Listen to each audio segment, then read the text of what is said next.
Selamlar. Her işe burnunu sokan biri miyiz? İnsanlara zorla fikirlerimizi, zevklerimizi kabul ettirmeye çalışarak onlara yardım ettiğimizi sanıyoruz. İnsanlara yardım etme başlığı altında güya iyilik olsun diye onların işlerine müdahale ederek kendi fikirlerimizi dayatıyoruz. Sorulmadan yapılan her yardım, akıl verme aslında onların yaptıklarını, fikirlerini beğenmemek oluyor. İnsanlar kendi zevklerini, fikirlerini, yaptıklarını daha değerli bulduklarından bunları karşı tarafa boca etmeye bayılıyorlar. Bu yüzden istenmediği halde kendi fikirlerini başkalarına yaptırmaya çalışıyorlar. Bak bu güzel, bu böyle yapılır. Bak bunun en iyi hali budur. Öyle yapılmaz, böyle yapılır.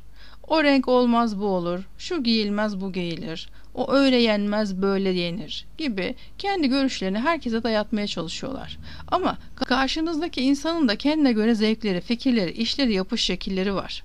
Onlar da kendi değerli bulduğu şeyleri yapmak istiyorlar. Karşınızdaki kişi, ki bu çocuğunuz olsa bile, bu kadar yol gösterici olmak yerine onların da akıllarını kullanmalarına, zevklerini sergilemelerine izin vermek daha yerinde bir tutum.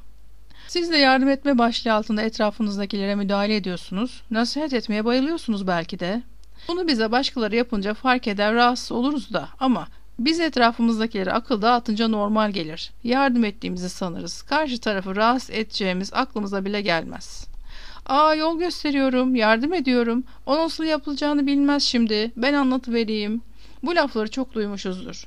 Bir türlü kendi aklımızla bir şeyleri keşfetmemize izin vermezler. Hep onların aklıyla yönümüz tayin edilir. Mesela bir yakınınızın evine yemeğe gittiniz. Yardım etmek maksadıyla da mutfağa girdiniz. Onu niye böyle yaptın? Onu şöyle yapsaydın. Salatanın sosunu ayrı bir kapta hazırlayıp üstüne dök. Masanın örtüsü leke olmasın, üstüne bir şey serelim. Boş ver, çorbayı tencereyle götürüverelim.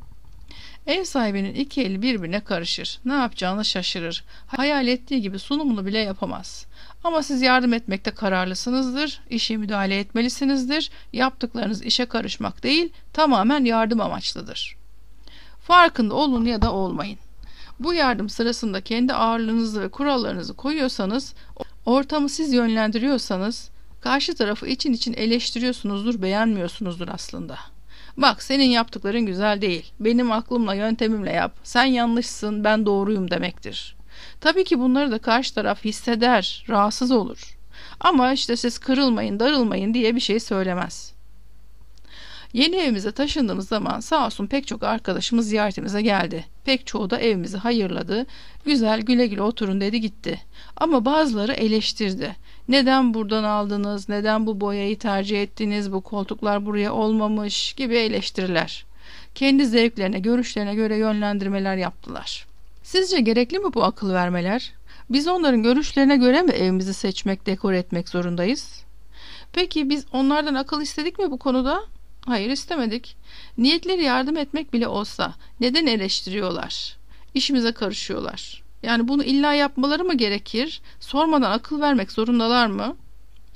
Kendi zevkimize göre aldık, boyattık, döşettik, kime ne? Herkese beğendirmek zorunda mıyız? Şimdi siz iki tarafında yerine kendinizi koyun. Önce eleştiren taraf olun. Ne hissediyorsunuz? Akıl vermek, şöyle yap, böyle yap demek ne kadar doğal sizin için? Memnun musunuz bu istenmediği halde akıl dağıtan kendinizden? Beğenmeyen, eleştiren halinizden? İnsanların işlerine bu kadar karışmak iyi bir şey mi sizce? Şimdi eleştirilen kişinin yerine koyun kendinizi. Yaptığınız beğenilmiyor, sorgulanıyor. İnsanlar size kendi zevkini, görüşünü dayatıyor. İşinize karışıyor. Şimdi ne hissediyorsunuz? Sevmediniz değil mi? Dini tebliğ ederken de aşırıya kaçmamalıyız. İslam'ı öğreteceğiz ama fazla müdahaleci olup bıktırmayacağız. Çok üstüne gitmeyeceğiz. Zorlarsak, baskı kurarsak soğuturuz. İnsanları dinden uzaklaştırırız, kaçırırız. İnsan kendisine asıl niyetini sorunca gerçek ortaya çıkıyor. Kabuğu soyun ve gerçek niyete bakın. Aslında yardım etmekte niyetim, daha iyi olsun istedim deyip hem kendinizi hem karşı tarafı kandırmayın. İnsanların işlerine karışmadan önce kendinize bir sorun. Bunu niye yapıyorum? Bu sözü söylememdeki amacım ne? Karışmam şart mı? Karışmasam, akıl vermesem, onlar kendileri halletse ne olur? İlla içinizdeki ses, olmaz, onlar düzgün yapamaz, bilemez diyorsa siz kontrolcü bir kişilik olabilirsiniz. Bu kontrolcü kişilikle ilgili bir video inşallah hazırlayacağım. O yüzden burada anlatmıyorum. Ya da belki de her işte kraldan çok kralcı olmak gibi bir huyunuz olabilir. Her işe vazifeniz olmadığı halde atlayıveriyorsunuzdur. Kişinin kendisini fark etmesi, yapması gereken şeyi siz ondan önce yapıyorsunuzdur. Bu da başınıza tabii türlü türlü işler açıyordur. Bunlar alışkanlık edindiğimiz, geçmişten beri süre getirdiğimiz davranışlar. Genellikle aileden alınır, devam ettirilir. Yapmanız gereken bu çok alıştığınız kalıp davranışlarınızı fark etmek. Herkesi eleştirirken, akıl verirken mi buluyorsunuz kendinizi? Herkese her şeyi kontrol mü ediyorsunuz? Başkalarının sorumluluklarına mı atlıyorsunuz? Durun önce. Yani yapmadan, söylemeden, atlamadan önce birazcık durun. Bunu yapmalı mıyım, söylemeli miyim diye birkaç saniye düşünün, öyle karar verin.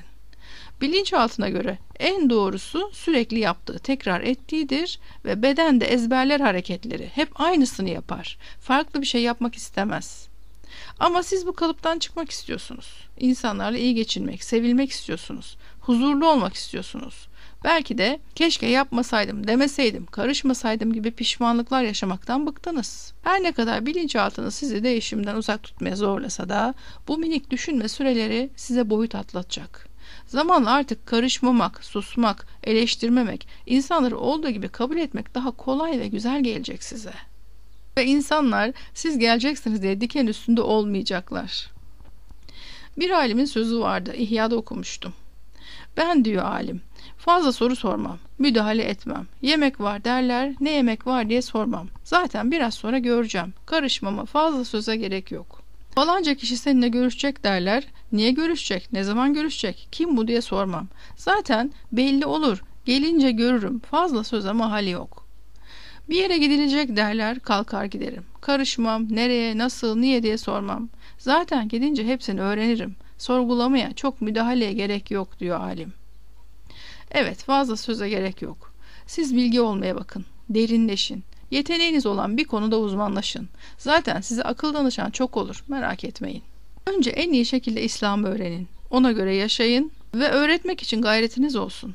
İnsanlara sadece amelmiş gibi görünen dindarlığın aslında kalpteki iman, Allah aşkı olduğunu öğretin. Ve bunu insanları bunaltmadan, sıkılamadan yapın. Bugün insanlara bu kadar karışmamamız gerektiğini anlatmak istedim. Etrafımızdakiler kim olursa olsun, üstlerinde hakimiyet kurup iyilik yapıyormuş gibi gözüküp onları her konuda dikte etmememiz gerektiğini anlatmaya çalıştım. Her şey sizin istediğiniz gibi olmaz. Etrafınızdakilerin akıllarını kullanmalarına izin verin. Kendi prensiplerini oluşturabilmeleri için onları biraz rahat bırakın. Bu kadar eleştiren, konuşan olmak doğru mu? Bunu düşünün. Sevdiklerinizin hata yapmalarına biraz izin verin. Deneye yanıla bulsunlar biraz da. Zira küçük hatalar yapmalarına izin verilmeyen insanlar ileride çok büyük hataların altında eziliyorlar. Çünkü körü körüne hayata tecrübesizce atılıyorlar. İnsan yaşı ilerleyince pek çok şeyde söz sahibi olduğunu sanıyor. Her şeyi en iyi ben bilirim havasına giriyor. Hatta bilir bilmez her konuda ahkam kesmeye başlıyor. Ben bunu bilmiyorum, nasıl yapılmış, nasılmış, bana da öğret demeyi gururuna yediremiyor galiba. Bilmediğin şeye bilmiyorum demenin de bir erdem olduğunu kavrayamıyor. Hala üniversite seçiminde gençlerin yetenekleri doğrultusunda değil de ailelerin uygun gördüğü bölümler tercih ediliyor. Hatta gencin üstünde baskı kuruluyor. Yeniliklere açık olmayan ebeveynler çocukların karar mekanizmalarını ele geçirmeye çalışıyor. Sezen Aksu'yu 40 yaş üstüne selam vermem diye espri yaparken duydum. Diyor ki 40 yaş üstü yanlış kalıplarla büyütülmüş, doğal kendisi değil diyor. Ben gençlerle sohbet etmeyi seviyorum diyor. Maalesef kalıpların içinde boğulmuş bir 40 yaş üstü sendromu var ülkemizde.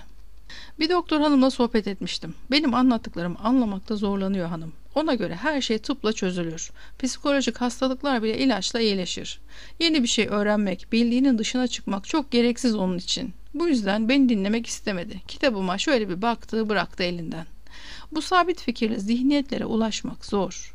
Teklif var, ısrar yok. Ne yapalım? Kendimiz olabilmek için basma kalıp konan gereksiz kuralları kırabilmek dileğiyle. İlerleme yolunda zihinlerimizi açmak muradıyla. Eleştirmeden yapıcı olacağımız bir hayatı kucaklamak dileğiyle. Şimdilik bu kadar. Hoşça kalın. Allah'a emanet olun.